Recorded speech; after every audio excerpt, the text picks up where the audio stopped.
Welcome to the InboundBuzz podcast. My name is Moby Sadiq, and today I've got a special guest for you, James Maclean from Kids Club, who's sitting in for our regular co-host, Tony. So before I get into it, my guest today, he's worked for some of Australia's and the world's most well-known brands, including Fuji Xerox, Ricoh, thank you, Turbo Smart, and now is an extremely well-paid CMO at Kids Club Early Childhood Learning Centres. James Maclean, Horton, welcome to the show. Welcome to the InboundBuzz podcast, your weekly jolt of all things digital and inbound marketing. Brought to you by redpandas.com.au. Now for your host and co-founder of Red Pandas, Moby Sadiq. Thanks so much for having me, Moby. Really appreciate it. And wonderful intro. Yep. Well, I think it's good enough to keep and not do a second take. I think so. Rico will be stoked about that one. 100%. Rico. Yeah. Too big for me. Anyway, James, thank you so much for joining us. I mean, one thing I should say out of the gate, in case this gets we get a bit too free, is James and I have actually known each other for a really, really long time. Yep. Obviously, Kids Club Childcare is a client. James is a client. But I'm happy to call him a friend as well. So if we start likewise swearing at each other or whatever, I know it's in jest and we've said much worse in private. But anyway, on that note, let me get straight into it. Tell me a little bit about who you are and what Kids Club is and what Kids Club does. Yeah, sure. So you nailed it. CMO at Kids Club, extremely well paid. I'd like to take that one up with our CEO. No, just joking. The business itself, we really are, we're what we consider a premium childcare service provider within the early childhood education space. And we do take that pretty seriously. You know, I think one of the things that we often get confused with is people say, oh, childcare. And I'm like, yeah, but it's really about that educational experience for the child. I think that when you talk to anybody in our business, we're really passionate about that. You know, this really is about creating a safe learning environment for children so that they can learn, develop, and grow. It's not just drop your child off, they get their nappies changed, fed a few meals, and then they get sent home. It really is they're coming in and they're learning essentially how to learn. Their first professional learning experience. Yeah. Yeah, I think there's a statistic somewhere that says that 90% of your physical brain development happens within the first 5 years of your life. That's a lot. Like you're developing neural pathways and connectors and particular thought patterns and habits that will lead well into your later life. So you can see, like, you know, I'm the CMO, but this is something that I'm quite passionate about. This isn't just this is another job. Obviously. Yeah, I've got a father. I do have a father, and I've got 3 kids. You know, so one of the main inspirations for joining this business was to be closer to home from my last role, but also I saw the impact that childcare had on my son. And then later my daughter, and then my second son, my third child, and I wanted to be a part of that. And that for me was something that really led me into this role. And I guess when you ask what do I do, I mean, marketing is the core of my role there, but I also have a function in overseeing the sales team, the customer service team, and quite a bit of hands-on with the, I guess, the maintenance of the systems and how they all connect to deliver a better journey for our new and our existing customers. And obviously, you've played a big part in that as well here at Red Pandas in helping us get that right and get that messaging all together. So, awesome. I'm sure we'll unpack some of that. Sure. Now, this is a bit of a long question, but answer it as you may. So, Kids Club started from one childcare centre, and you spoke about some of that growth. Now has 30 childcare centres, almost 30 nationwide. Yep. What do you think has been the biggest contributor to that growth? What has helped you guys get there? Yeah, absolutely. Well, look, you know, we're right on the cusp of opening up 30, 31, and 32. And I might say in a short time too. Yeah, absolutely. It's easy enough to do that in 20 years, but that's been in 3-4 years. It's been pretty. Yeah, well, I think, you know, strangely enough, when I came on board, I don't know if you remember, but you were in my interview because, you know, obviously you had a very close history with the business and you had a lot of marketing expertise, and I wanted to make sure they were bringing in the right person. And so I remember that first interaction with you. When I first started there, we were at 7 centres, and that was 3 years ago. And then within a very short time frame, we went from 7 to, you know, just under 30, and we did that within 24 months. And then that we're also talking about, this is during COVID times as well. So when a lot of, businesses in our sector were suffering and struggling, you know, we had the same problems. We encountered the same issues. We weren't immune to what coronavirus did for the childcare industry, but we essentially I guess weathered the storm probably a little bit better than some of the other players. Some of our competitors closed down, particularly within CBD locations, where we managed to actually not only just stay open, but coming out of it really thrive. I think the thing that, and we were talking about this earlier, I think the thing that really sets us apart is vision. And I remember we were talking about this, but I can't remember the stat. And we were talking about how unfortunate it is. There's a lot of startups, and within the first year, they just cease to exist. And I don't think that the idea or the business or what they're trying to bring to the market is the problem, because obviously when you develop a product, you've seen a need. Generally speaking, you know that you feel as though this is something that can really be, I guess, sold into a marketplace. You see an opportunity and you want to go for it. I think, one of the things I've read before is that where they fail is in two areas, which is marketing. They don't think about how they're going to get their product to their audience. And if they do, they don't think about it in a way that is going to be, I guess, palatable for the audience to accept. But also, there's no vision. So, it's often, I'm going to start this business, and what's my goal? A lot of times people can't really tell you. When you talk to our CEO, Corey Stone, one of the key things that he always talks about is the next vision. He's never afraid to say, this is the next level of growth that we're going to. He's incredibly ambitious. And I think he's got an entrepreneurial mindset, and it's always the next thing. So give us an example of that vision. Yeah, absolutely. When I started there, he said, we're going to have 30 centers in 2 years. And we effectively did. I'm now just coming up onto my 3rd year, and now I'm hearing him talking about more growth, and he's setting new benchmarks. I don't want to go too much into them, but he's effectively setting the vision and the pace for the rest of the business. So when we think about growth, who's at the forefront of it and who's leading it within your organization? And I think it's important for the senior leadership team to really set the pace for the rest of the business, and to do it in a way that's this is achievable, and I'm going to bring you on the journey with me. I'm not just going to leave you behind. You're not the dead weight. You're part of the vision. So you instill that vision into people, and then they help you carry that vision to success. I think that's something that he and other members of the senior leadership team have done really, really, really well in being able to, I guess, plan for the future and drive the business forward in a really strong way. Yeah, I love that. Absolutely love that. Setting that pace, getting people on board, and getting people excited about it. And it's the ownership. It's not just this is the vision and that's where we're going. It's telling you, hey, well, not even telling you, it's communicating. I hate that word telling, but it's communicating with you about this is where we want to go, and then giving you key elements and pieces of the puzzle to say, see how important you are to the journey. This is the purpose. Yeah. And look, it's hard. It is hard in our industry. Right now we've got a great number of challenges going on in the recruitment space. There's lots of people that have left the industry. And it's kind of a bit of a corporate shuffle right now. So making sure you're engaging people on that journey, it is becoming more and more important, and it's hard to translate. It is hard to translate, particularly from the top down. Yeah, amazing. I think some of that, there's so much we can unpack there, some of that we'll go back to. But what I want to talk about now, and one of the reasons why I was so excited to have you here is you're a big believer of storytelling. And I love that, storytelling in marketing, that emotive path to a rational decision like purchasing. And recently, and we'll link this in the show notes as well, some of the material, you came up with a campaign called Future Past, which we helped put on ads and whatnot, but you came up with a campaign. And I guess the question is, talk to us about the importance of storytelling in marketing, and maybe reference the Future Past campaign that you came up with. Yeah, sure. So I'll go back a few steps. When I was working at Ricoh, I had the immense pleasure of being able to work with someone and actually just really amazing marketers. I was part of a really great team. So shout out to the old Ricoh demand generation crew. But in one of those campaigns, a campaign manager there actually brought in a guest speaker called Dr. Jason Fox. And he wrote this book called How to Lead a Quest.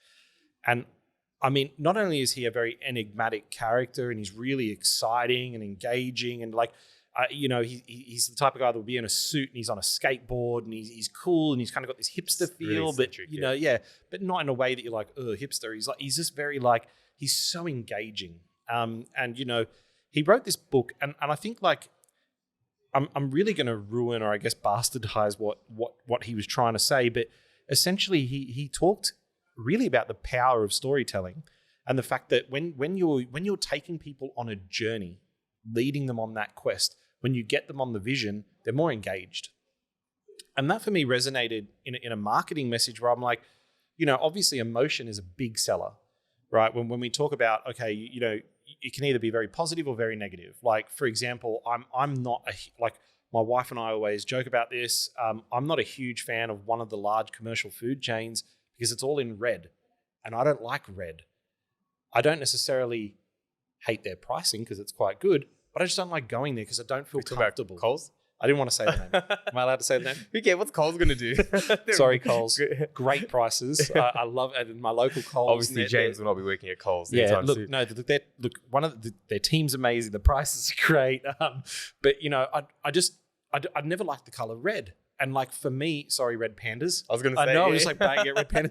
No, but like when I come into your environment, what do I say a lot of? Green. Green for me is a very calming color. The soft walls and like the wood grain finish, that's warming and inviting to me. Whereas when I see that, the dominant red everywhere, like it kind of like it jars me, so I have a negative reaction, and it does influence my purchase decision making. Okay, so then if I want a positive experience, how do I create an emotion that is warming for a vast majority of people? You can't tick the box for everybody, but obviously for your customers, you need to. So when we were thinking about future past, I was going through this. I actually started reading Dr. Fox's book again, and I was really inspired by this idea of, right, how do I take the family on the journey? How do I explain to them, like I said right back at the beginning, we're not childcare, we're education. And how do we create a journey of education for our families to show that we have a big impact on that child's life? We secondary caregivers, and this is nothing undocumented. I mean, there's plenty of studies out there that show the importance of a secondary caregiver and how it actually influences not only the learning of the child, their emotional development, and also their social skills.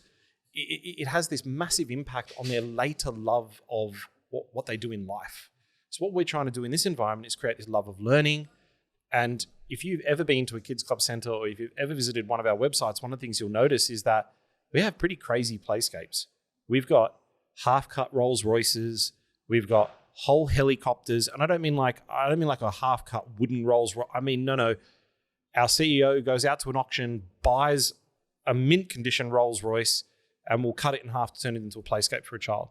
He goes to aviation auctions and buys helicopters. We have an airplane in our Rosebery Center. A small single-engine Cessna, I believe. And we've created these immersive environments that really cause the children to engage with the playscape. What does that do? It creates curiosity. How do I convey that to the family? Future Past was the idea of, right, we want to show where your child's future begins, which is our company tagline, and we've often talked about what that means. But where your child's future begins here at Kids Club, in this safe, warm, caring, educational environment that can help influence and impact the love of the things that they will carry later into life.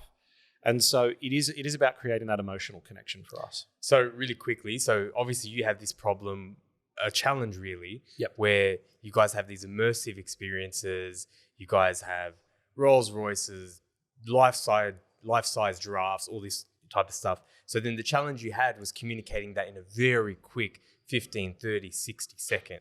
Yes. Right? So what I'm most impressed about, and give everyone a quick summary of one of the ads, how you actually deploy that. So we've spoken about storytelling, we've spoken about the story that the playscapes offer, but what was impressive, how you did it in an ad. So talk to us about one of those examples. And you had your son in one of them too, actually. And myself, I was the guest star of one of them. We actually shot one of them in my garage at home. Set the scene. Yeah, so we really wanted to show the reflection, I guess. Like, when you get later into your life, often people say you can't take your money with you, you can't take anything with you when you go. What do you have? You have your memories and your legacy. And so that emotion of reflecting on my past, it's obviously quite important. And in one of the ads, what we did was we kind of had it set up that it was a motorbike mechanic, or more of a at-home motorbike mechanic, a weekend warrior for want of a better term. And he which is myself, is sitting there fixing away the motorbike, and then he breaks something and he gets frustrated and he throws the spanner on the floor, and he goes and he pulls out this old rag from his back pocket and he goes to wipe his face with it. And as he wipes his face with it, he looks at the rag and has this flashback memory. And the rag incites this memory of him being a small child, which is played by my son, in one of the centers, in one of our playscapes, playing with a real motorbike with a real spanner. Now, obviously, they can't take the bike apart. It's all sealed. But the idea of playing with the real tools on real objects has obviously then impacted that small child. And then later on in his life, he's had a frustrating moment. An educator comes along and tells him, it's okay. We'll work together. What are you trying to fix? It's the educator coming in who is part of the educational experience, because we believe in 3 educators, which is the educator, the child, and the environment, which is a big, important thing for us. So they've interacted with all 3 areas, and then it flashes back to the modern day, which is myself. And then it's like, you know what? I can do this. I can fix it. I can move forward. And the whole idea of the object is that, or the whole idea of the ad is that it is showing that resilience starts at an early age of life, and that we really wanted to carry that through in our messaging. I know I'm being biased, but I challenge anyone to find a better ad for childcare. And usually childcares, they don't have huge budgets. They don't do these big productions. Yeah. I'll end it there. And you guys also had one where there was a pilot and it was authentic. Like you said, the plane, the motorbike, this is stuff you guys have in the actual centers. Yep. So you're showing that third teacher, you're showing how that learning begins there and where it goes to. I love it.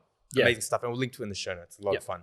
So one thing that when I met you that I was really impressed quite early on is your love for the idea of design thinking. Yep. And it's funny. It's something that is so powerful, but marketers, either they're not really trained on it classically, or they don't really. I mean, some marketers like yourself do pick it up, but talk to us about design thinking and the power of it, or the importance of it in marketing. Sure. Again, going back in my history, the first time I encountered design thinking was at Fuji Xerox, and they actually held a whole session there. And I remember we had, I was lucky enough to be included in the group, because at that point in my career, I was still quite wet behind the ears. It was my very first corporate job in marketing anyway. And I was invited along to come to these sessions. And I was lucky enough to be paired up with, at the time, it was the managing director of the business. And so I think thinking about memories and impacts, all of that had a big impact on me, because here I am as this young guy paired up with the managing director of a almost $1 billion company at that point in time in Australia, just Australia alone. And I guess it was a real eye-opening experience for me. I mean, design thinking, if you don't know what it is, and I know you do, but for the sake of everyone else, it essentially came out of the need to create products that are customer-centric. So it puts the customer first in what they're designing in order to deliver something that is really attractive for the customer. When I did it, though, I had this, I guess, and I'm sure many marketers have gone through this. I'm definitely not the only one. But, I went through this point of, why can't we just apply this to marketing? Because I know marketing, often we're at the end of the funnel and we get handed a product and it's kind of like, hey, sell this at Kids Club. And in basically in every brand I've ever worked for, I've been really lucky to work with high quality products, and it's not been something that I've had to like change too much or I guess force any influence on. I had really great products. I've had the really great advantage of that. But when it comes to like delivering a message, how are we doing it to create it for the customer, rather than making a message where we think, oh, okay, this is going to be, as marketers, we often think this is going to be the best thing ever. Like, I'm going to launch this campaign, future past, it's going to be great, yada, yada, yada. But then we don't think about the mechanics of what makes the customer tick. One of my favorite areas of design thinking, we were talking about this, a while ago as well, was how might we? And I love that. I love that whole exercise within design thinking, where where they celebrate some things that might be considered a failure, but how do you turn that around into a success? And in the Stanford version of their design thinking program, where they've got these things called mixtapes, in one of those mixtapes, I have a thing called How Might We? And I love the topic. They're talking about an ice cream, like selling ice cream in an ice cream parlor. And one of the questions it says is, how might we celebrate the success of a dripping ice cream cone? Normally that's a sad experience. You see the ice cream run off your hand, it drips on the floor, and you're like, oh man, disappointing. I just lost some of my ice cream. Your kid's crying, then you're crying because your kid's crying. It's not a fun experience. So I love that idea that they're kind of putting the whole idea on its head of saying, right, how do we make that a fun experience for people? How do we make waiting in queues exciting? How do I take a topic that most people go, I can't wait to get out of school, like education, and turn that into an emotional experience? How do we turn something that is a commodity like childcare, early childhood education? It is everywhere. It's a necessity and everyone has it. How do we make that interesting and engaging and worthwhile for the customers to give us their time? Because their time's valuable. So I don't want to waste their time. I want to create a great message. So that was really, design thinking plays a big aspect in all of those areas, but particularly linking it back to Future Past. Yeah, design thinking played a big part in like how do we package that for the customer. So is there a simple way a marketer could take, say, a problem and then obviously, like you say, you don't always have that luxury of being involved in the product or the service or whatever. So how could a marketer use that type of thinking? If you had to sort of distill it in a couple of tips, how could I use design thinking to approach a marketing problem? Yeah, sure. Remove yourself from the situation.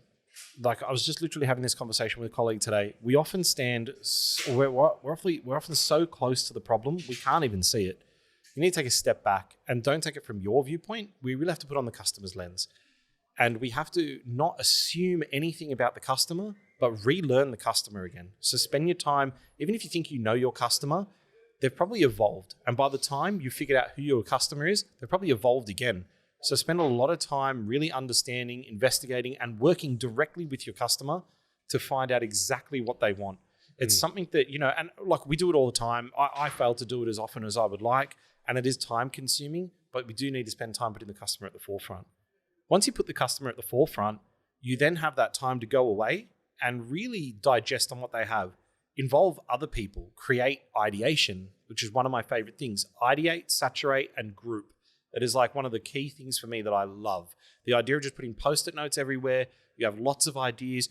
You're saturating the wall, and then you're grouping them into like topics. The best thing about doing it is it gives you a visual representation of what you know you've gotten from the customer and what you believe to be important based on your findings. Once you've got all of that, you can start creating something small. Don't go full on. A lot of the times in marketing, we get really excited and we go, I know this idea is going to work. Is it? The better idea to do is to take it, start small, present that to your focus group, to your target audience, get the feedback. Because I guarantee you, in whatever you do, there's going to be one thing or a few things that they look at and they go, that doesn't really resonate with me.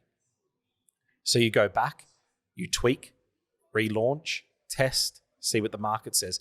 Until you're getting that general wide acceptance on your activity, then you can roll it out to a much wider audience. And I think that's really it. Customers, go away and percolate, test, launch. I love this. So much to unpack there. One thing I want to touch on there is you spoke about like directly with the customers. Yep. And we might have people listening who are either like maybe they're startups, big organizations.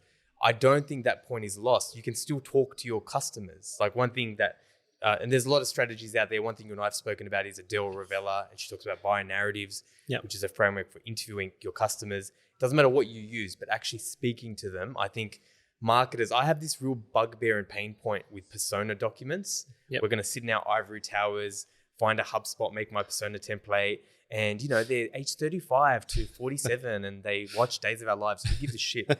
So I love what you said, actually speaking to them. There's so much there. But I want to change gears a little bit now. And obviously you've led teams of considerable size. You're a CMO and,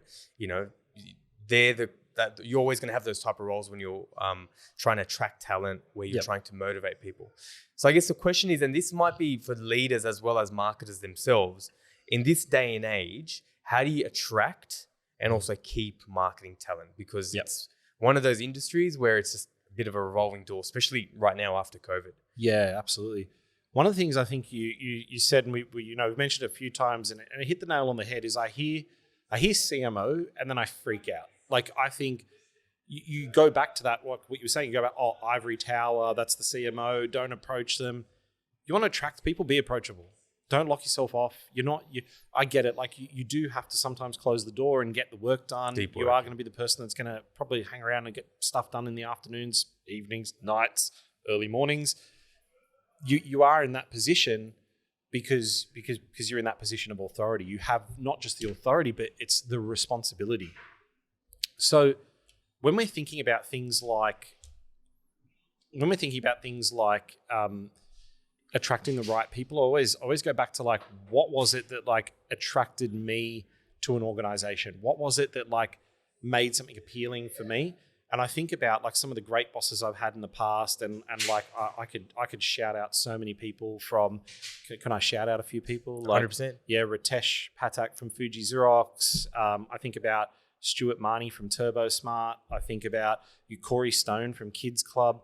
I think about, oh man, there is like, it's the list is endless. I think about Brad Stevens from. I want to thank the Academy for playing you. Like these guys, like they all of them. They all did something to encourage or influence my leadership style. Even guys that I just touch point with at Fuji Xerox, and I think about those guys as well. What about their leadership style impacted me? It was always their enthusiasm. I always liked the way that like they fed off their energy, and they were never like closed door guys. Like Corey, he's the guy that will throw on the overalls, go to the center, and fix whatever needs fixing. Stuart from Turbo Smart, Stu, I don't know if he wants me to call him Stuart, but Stu from Turbo Smart is the type of guy that would like literally go down to the engineering area and help the engineering guys. Ritesh would jump in with the sales guys, with the marketing guys, with the product guys. They were very open. And I think that like having that type of mentality does attract a particular type of person, and it helps people feel welcomed and inviting. The next thing for me is honesty. I'm no BS. Like, I don't like pulling any punches, and I like trying to be direct with people. Not in a rude way, like, hey man, I don't like your shirt, or like whatever it is, but in that way of like, look, this is what we're going through. This is what I'm struggling with. This is what we need to work towards a solution.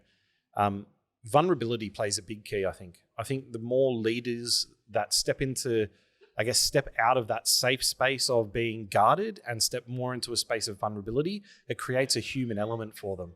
And that, I think, breeds more open communication with your team. And that does help people feel more comfortable in their workspace. Like you said before, employee engagement isn't on a calendar. It's not we're going out for lunch this week, we're going to go down to the pub that night. Yeah, it's not Friday drinks. It's not forming an indoor soccer team. It's not even the Christmas party. It's about creating an ongoing, sustainable culture where people feel comfortable to come to work. And it's not always about setting off the streamers. And like I can think about a number of times where I've had my own success celebrated, when I've seen other people's success celebrated, but they aren't the memories that I look back on and like really smile. The memories I look back on and smile at are when I think to myself, man, remember when my boss gave up his time to help me with this? Remember when they took the time to be honest with me and open and create a dialogue? That for me, I think is like the main things. Yeah. In this podcast, you've referred to a lot of traits that successful leaders and organizations have. Yep. You mentioned vision, which, sometimes they call them bags, big, hairy, audacious goals. Yep. That's a common thread.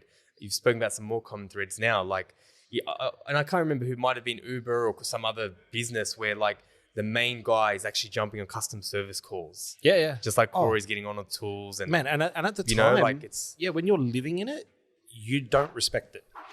And I think smart leaders, they have the consciousness to know that it's so easy for them to be removed. It's so easy to get caught up on profit and loss statements and just speaking with other C-suiters. And, so people like that, they make a conscious effort to have their ear to the ground. I really love that. I respect that in the engagement thing. So I think there's like 3-4 things there that is a common thread. Absolutely. And shout out to my old bosses if I never seemed like I appreciated it at the time, but in retrospect, looking back, I'm always like, man, they did a lot. You know, like, and it's easy to say it when you're not at the top. It's easy to say it when you're sort of sitting in it, but when you get out of it, you look back, you say, oh man, they did like heaps. There was a conscious effort there. Absolutely. And shout out even to the bad ones too. We learned the differences. Yeah, I don't think, no shout outs to them. Frame of reference. Yeah, frame of reference. Cool. Okay, awesome. So I want to have a little bit of fun here. So talk to me about your pet peeves. What are some of your pet peeves in marketing? We spoke about this very recently, a few weeks ago, and like I was just like, man, I'm starting to get to the point where like I want to put my LinkedIn profile to private. I am so tired of being hit up with the constant, can I just have 15 minutes of your time? If I could just show you where you're going wrong in your marketing. I've done this 20-point survey and I've assessed your business and determined that you need 7 of these fixed. Man, like, A, it's insulting, right? Like, don't come to me and be like, you're doing all these things wrong. Like, I'm not a child. This isn't 1980s marketing. You can't tell me I'm the problem and that you're the solution. It doesn't work like that. Secondly, I'm pretty loyal and like, I'm red pandas till I die, right? Like we've worked closely enough together. And don't say that just because we developed a relationship, but because I know that when I talk to you, it's an element of trust. And I know that we will work the problem until it's solved. And that is something that I will immensely respect forevermore. So when some SEO company comes to me telling me, hey, your metadata is not up to date, I'm thinking to myself, man, most of that stuff makes about a 2% impact to everything that we work on. If I spent 30% of my time just to fix the 2%, I'll miss out on all the other things that are going to really actually impact my business. So don't even start me. Lastly, no, you can't have 15 minutes of my time. I'm busy. Don't just say to me, can I have 15 minutes of your time? You need to tell me what it is that you're actually going to do. I actually don't mind it when someone just sends me a little bit of an information pack and says, hey, I know that this is a sales message. I'm not trying to pull the wool over your eyes. I apologize for bothering you. Here's a little bit of an information pack on who I am and what I do. And if you've got any questions, I'll be right here waiting for you. That's what I like.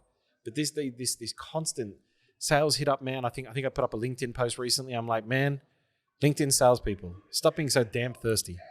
I was like, it's just hard. I see it every day and I'm like, haven't you guys learned? 15 minutes or let me buy you a coffee. Coffees, I know we have inflation, but coffees are not that expensive. I could afford my own $7.50 cup of coffee. Thank you very much. Like my small takeaway latte for $7, $8, $9. I'm okay with that. Yeah, it doesn't work. Even there, you're dropping some gems, right? Like, and I've heard a sales strategist talk about this as well. Hey, it's a sales call. Maybe we can help. Maybe we can't. Here's some stuff. Just be honest and obvious. People are not stupid. Love that. Be friendly. You know what I mean? Like, I would much prefer that someone comes along, they introduce themselves. If they're straight up with me, I much prefer that. Honesty is the best policy. Like I said before, what do I look for in a leadership? What do I hope my team sees me in a leader? Honesty, be straightforward. There's no point beating around the bush. You sometimes just need to take the Band-Aid off. Not in a rude way, but you just need to be straightforward so people know what they're dealing with. It's the same thing with the sales approach. 100%. So we're coming up to time, but I'd love to sort of talk about this. Obviously, I know you quite well. I know you personally as well. And one of the things that, I've sort of been inspired by yourself. Like you've always been very vocal around mental health and that type of stuff. And I think now it's becoming kind of mainstream, but you've always been like that. You've always been very honest and vocal around like mental health for yourself or for your team and never shied away from it. So, briefly without going, without revealing more than you want to, sure. Talk to me about your personal challenges and how have you dealt with mental health? What's helped you, have some semblance of balance? Yeah, absolutely. Look, I'm pretty open about my journey. I don't really shy away from it. I heard someone speak a while ago and they were talking about like, don't ever look back on your past as like this disappointing, dirty shame you should hide. It's look back on it and celebrate where you are today. And like, I've gone through some real struggles with my own mental health. Probably about 3 years ago, it was at its worst. And I was having very dark thoughts. And I really encourage anybody, if you're going through that, reach out for help. There are a number of ways you can do that. You can do that through Helpline. And I do encourage you to talk to those guys. I think that, there's this, particularly like in some industries I've worked in, there's this real stigma around being manly, that you're weak if you don't. Yeah. And if you don't talk, like talking about it is like a weakness. Okay, well, if you don't talk about it, eventually there'll just be nothing but silence. And that's scary. I've lost friends to mental health. I've lost family to mental health. And so for me, going through that period in my life, I don't ever want to get back there again. So for myself personally, the way that I kind of, I guess, I came out of it was I reached out to people and I spoke to them about it. I spoke to my wife about it, and I spoke to my parents and in particular my father-in-law as well. Did you say you saw someone as well? I have, yeah. I actually saw, which I'm a big fan of. Yeah. I saw a doctor to start talking to them about it. I think that through that journey, the doctor was great, gave me some tools, but we talk about this in marketing. Why can't we talk about it in mental health? Not every solution works for everybody. And for me, it was really about taking that step back and going, right, what works for me? How do I identify the triggers for things that might cause any negative thoughts or negative thought patterns or any spiraling behavior? And how do I identify that before it becomes worse? I'm not saying I'm an expert at it. I'm not even saying I'm perfect at it. I still go through the struggles now. But one of the things I found that really helped me, and I want to encourage other people, because you read so much stuff and you think that'll never work for me. And I was exactly the same. But I journal. I literally write down what I'm thinking about, what I'm going through, and then I write down the things that I'm grateful for. I know in tonight's journal, I'm going to be like grateful for podcast with Moby. But when I people might think, oh, that's a bit weird. You journal. I know that's traditionally a very effeminate thing to do. Dear diary, but, not at all. Dear diary. All successful people do. But for me, I look at that in reflection and in retrospect. And then if I have a really bad day, I go back and I'm honest when I write, like I am with most people. I'm like, I've written out how bad that day is. When I'm in the future and I'm looking back, I see how far I've come. So for me, it's not about just necessarily getting it out of my mind. It's about creating a journey, which is what we've been talking about so much during this podcast. It's my story. Now, when I look back, I go, right, what was I going through at that time? And I also note what I was still grateful for at that time. And then I note, how did I get out of it? So for me, it's a matter of reflection. But I really advise people, if you're struggling, you need to reach out to somebody. Don't keep it in. And you're going to hear it all the time, particularly like just yesterday was Are You Okay Day. Yeah. So it's very topical. And I loved your little snippet on LinkedIn. I saw it pop up as I was just getting in my car to go home. I'm like, Mobes, so funny. But, and it cheered me up. I was like, that little interaction was so cool. I loved it. But if you haven't seen it, go check it out on his LinkedIn, all right? Go talk to someone. That's the first. Is there any, and then we're over time, but I'm just enjoying this so much. Is there any rules you live by? Like, is there any sort of, you've gone through that journey, like, okay, compartmentalizing or not working too late or working out, or is there any rules that you found that have been really fundamental in your mental health? Absolutely. Find something you're passionate about. For me, I love American football. I still play. Go the Giants. No, do not go the Giants. I won't say who I go for.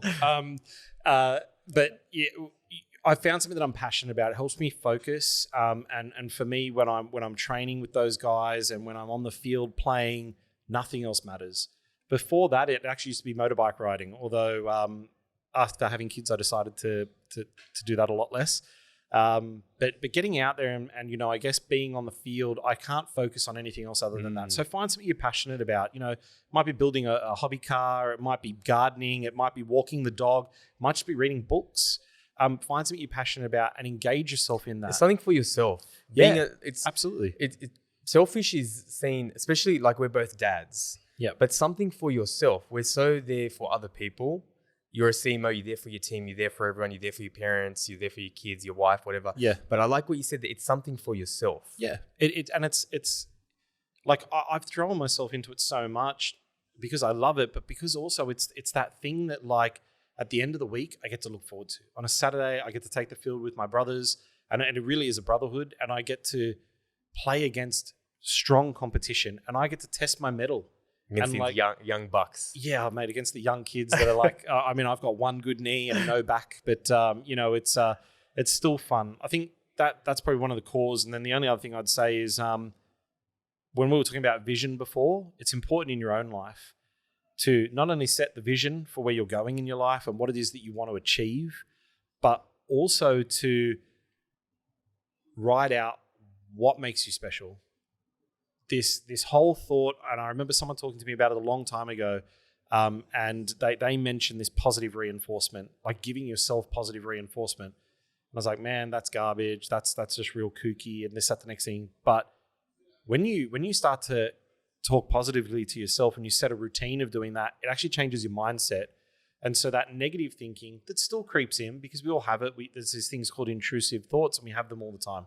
And it's completely natural to have them. You're not weird. It's completely normal. But when we have those thoughts, if you're practicing the positive engagement enough, the self-positive talk, eventually that will override and it will kick out all the negative stuff that goes on in your head. Look, I think that, like I said, there's no one silver bullet. So the first step I always recommend is go talk to someone, experiment, find what kind of works for you. But they're kind of the keys for me. Amazing. James, this has been a lot of fun, very insightful. Even though I've known you for years, I've still learned a lot today. So I really appreciate that. Any final thoughts, any passing thoughts before we wrap it up? No, don't do drugs and stay in school. No, not really. Thank you for having me on the show. I really, really appreciate it. You've obviously been I'd just like to wrap it up by saying that, you're a huge influence on me as well. So as much as this has been exciting for you, I'm sure, because, it's been a wonderful privilege for me, and I'm really happy to be here, and thank you for having me on the show. Amazing. James, thank you for coming on today. We'll also link your LinkedIn in the show notes as well, and keep doing what you're doing. It's very inspiring to watch. Thank you. Cheers. Thanks for listening to Inbound Buzz. Learn anything? Return the favor by spreading the word. Want to make your mark in digital? Need help with your digital strategy, inbound, and marketing automation efforts? Then visit redpandas.com.au and be sure to tune in next time for another Inbound Buzz hit.